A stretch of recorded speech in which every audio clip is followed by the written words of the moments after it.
communes, en gérant le réseau d'enseignement, jouent un rôle important. Le pacte d'excellence y apportera encore des évolutions.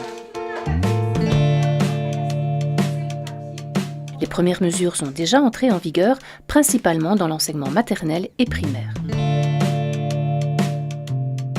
La Confédération Construction Wallonne s'interroge sur la volonté de prolonger le tronc commun. De l'impact que cela pourrait avoir à la fois sur la fréquentation des options professionnelles et sur les formations en alternance. En effet, l'alternance est une méthode pédagogique qui convient parfaitement à l'apprentissage de la majorité des métiers de la construction. La confrontation des jeunes à la réalité de l'entreprise est souvent un facteur de motivation et de réussite. Les taux d'insertion le confirment, puisque 90% des jeunes qui terminent ce type de formation sont engagés.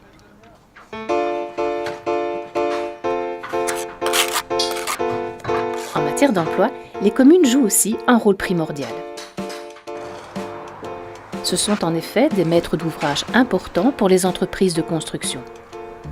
Par des cahiers des charges bien pensés, elles peuvent favoriser les retombées de leurs investissements sur l'emploi local. Le gouvernement wallon a proposé une batterie d'outils pour les y aider, comme les clauses types à insérer dans les cahiers des charges, ainsi que des clauses sociales. L'objectif est de veiller à ce que toutes les entreprises respectent les mêmes règles quand elles travaillent en Wallonie. Qu'elles puissent aussi valoriser les efforts qu'elles fournissent, notamment en formation de jeunes et de demandeurs d'emploi wallons.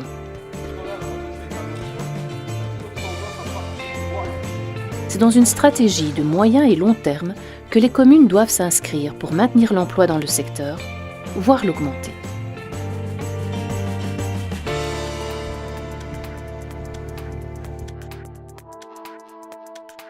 Certains chômeurs qui arrivent en fin de droit frappent aux portes des CPAS. Ils grèvent ainsi lourdement les finances communales. Une politique d'investissement qui consiste à vouloir réaliser plus de travaux avec les mêmes moyens montrera tôt ou tard ses failles si l'on ne reste pas attentif à qui les réalise.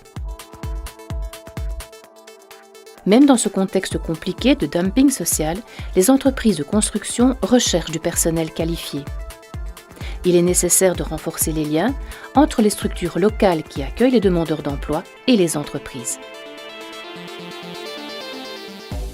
Il n'est pas toujours facile de s'y retrouver, entre les CPAS qui proposent d'engager des articles 60 et 61, les maisons de l'emploi, les bureaux locaux du Forum et de l'ONEM. Il est parfois difficile de savoir qui fait quoi dans cette galaxie.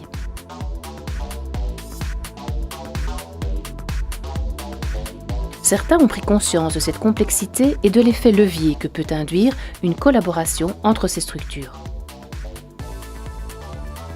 Il est important de lier l'inclusion sociale et l'insertion professionnelle aux besoins économiques à l'échelle territoriale.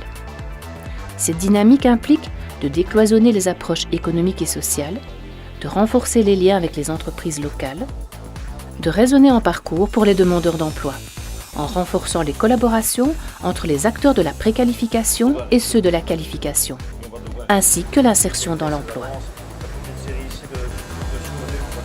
Nous sommes tous d'accord sur l'objectif: plus d'emplois de qualité et durables en Wallonie. La réflexion doit maintenant porter sur les méthodes et les moyens. Un vaste chantier à la veille de ces élections.